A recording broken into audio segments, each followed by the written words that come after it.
இது கண்டிப்பா start up பண்ற எல்லா ஆண்டர்பிரனரும் தெரிஞ்சுக்கணும்னு நினைக்கிறேன். ஒரு பிசினஸ் நீங்க வந்து பண்ணிட்டா மட்டும் போதாது. அதை எப்படி உங்க பிசினஸ் மாடலுக்கு அலைன்டா ஒரு கிளையண்ட் இருக்காங்கன்னா, அவங்களுக்கு எப்படி நீங்க ஃபுல்லா எஜுகேட் பண்றீங்க?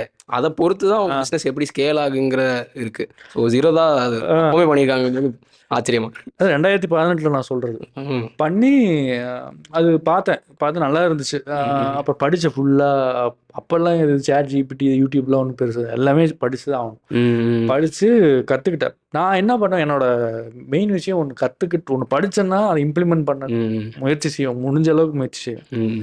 அப்புறம் காசு கிடையாதுல்ல, நம்ம ம். மாத சம்பளமே 30,000 40,000 50,000 அந்த ரேஞ்சில் தான் இருக்கும். அப்போ இன்வெஸ்ட் பண்ணணும்னா necessity is the mother of invention மாரி.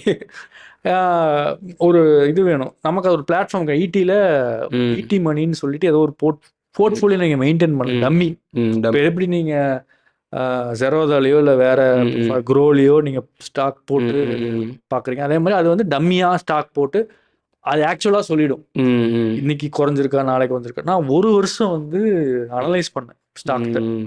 நம்ம போட்டுக்கிற ஃபண்டமெண்டல்ஸாக ஃபஸ்ட்டு ஒரு 20 ஸ்டாக்ஸை ஃபைனலைஸ் பண்ணி அதில் 13 ஸ்டாக்கை இது பண்ணி ஷார்ட் லிஸ்ட் பண்ணி 10 ஸ்டாக்கோ 8 ஸ்டாக்கோ வாங்கினேன். நான் 10 ஸ்டாக் வாங்கினேன் நினைக்கிறேன். 10 ஸ்டாக்கோ 13 ஸ்டாக்கோ வாங்கினேன்.